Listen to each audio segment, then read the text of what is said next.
एक घर में 3 भाई और एक बहन थी। बड़ा और छोटा पढ़ने में बहुत तेज थे। उनके माँ बाप वैसे तो उन चारों से बेहद प्यार करते थे, मगर मझले बेटे से थोड़ा परेशान से थे। बड़ा बेटा पढ़ लिख कर डॉक्टर बन गया, छोटा भी पढ़ लिख कर इंजीनियर बन गया, मगर मझला बिल्कुल आवारा और गवार बन के ही रह गया। सबसे बड़े बेटे और सबसे छोटी बेटे की शादी हो गई और बहन ने लव मैरिज कर ली। बहन की शादी भी अच्छे घराने में हुई थी।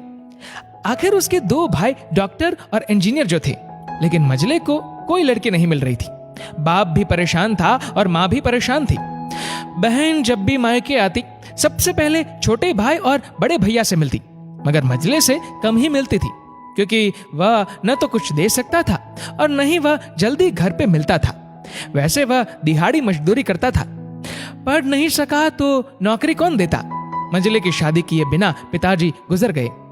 माँ ने सोचा कहीं अब बंटवारे की बात न निकले, इसलिए अपने ही गांव से एक सीधी सादी लड़की से मझले की शादी करवा दी। शादी होते ही न जाने क्या हुआ कि मझला बड़े लगन से काम करने लगा। दोस्तों ने कहा, ए चंदू, आज अड्डे पे आना। चंदू ने कहा, आज नहीं, फिर कभी। दोस्त ने कहा, अरे तू शादी के बाद तो जैसे बीबी का गुलाम ही हो गया। चंदू ने कहा, अरे ऐसी बात नहीं, कल मैं अकेला एक पेट था तो अपनी रोटी के हिस्से कमा लेता था। अब 2 पेट है आज, और कल 4 पेट हो सकते हैं। घर वाले मुझे नालायक कहते थे, मेरे लिए चलता था, मगर मेरी पत्नी मुझे कभी नालायक कहे तो मेरी मर्दानगी पर एक भद्दा गाली है, क्योंकि एक पत्नी के लिए उसका पति उसकी इज्जत और उम्मीद होता है।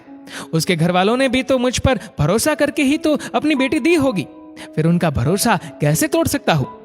कॉलेज में नौकरी की डिग्री मिलती है, लेकिन ऐसे संस्कार तो माँ बाप से मिलते हैं जो मझले बेटे में थे।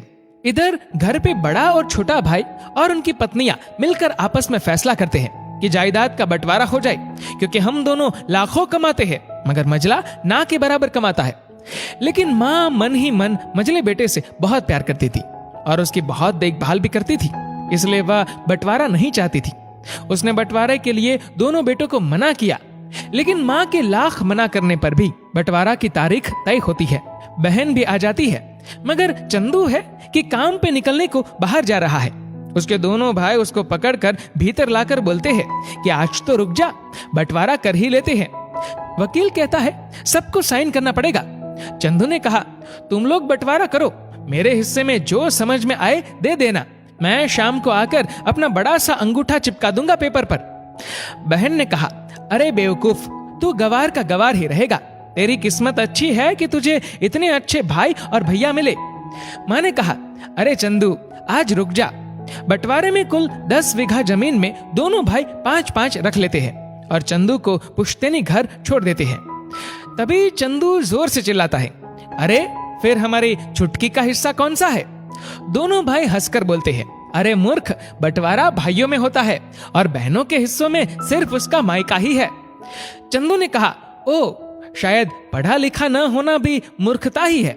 ठीक है, आप दोनों ऐसा करो, मेरे हिस्से की वसीयत मेरी बहन छुटकी के नाम कर दो। दोनों भाई चकित होकर बोलते हैं, और तू?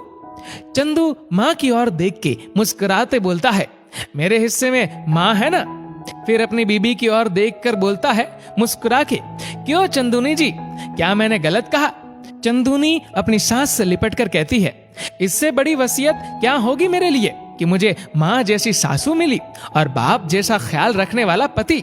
बस यही शब्द थे जिसने बंटवारे को सन्नाटे में बदल दिया। बहन दौड़कर अपने गवार भैया से गले लगकर रोते हुए कहती है कि माफ कर दो भैया मुझे, क्योंकि मैं समझ न सकी आपको। चंदू ने कहा, इस घर में तेरा भी उतना ही अधिकार है जितना हम सभी का। मेरे लिए तुम सब बहुत अजीज हो, चाहे पास रहो या दूर। माँ का चुनाव इसलिए किया ताकि तुम सब हमेशा मुझे याद आओ, क्योंकि ये वही कोख है जहां हमने 9 महीने गुजारे। माँ के साथ तुम्हारी यादों को भी मैं रख रहा हूँ। दोनों भाई दौड़कर मजले से गले मिलकर रोते रोते कहते हैं, आज तो तू सचमुच का बाबा लग रहा है। सबकी पलकों पे पानी ही पानी। सबने बंटवारे का फैसला त्याग दिया और सब एक साथ ही रहने लगते हैं। दोस्तों, इस वीडियो को लेकर आपकी क्या राय है नीचे कमेंट करके जरूर बताएगा। और अगर आपको वीडियो अच्छा लगा हो तो इस वीडियो को लाइक करेगा, शेयर करेगा ज्यादा से ज्यादा लोगों तक।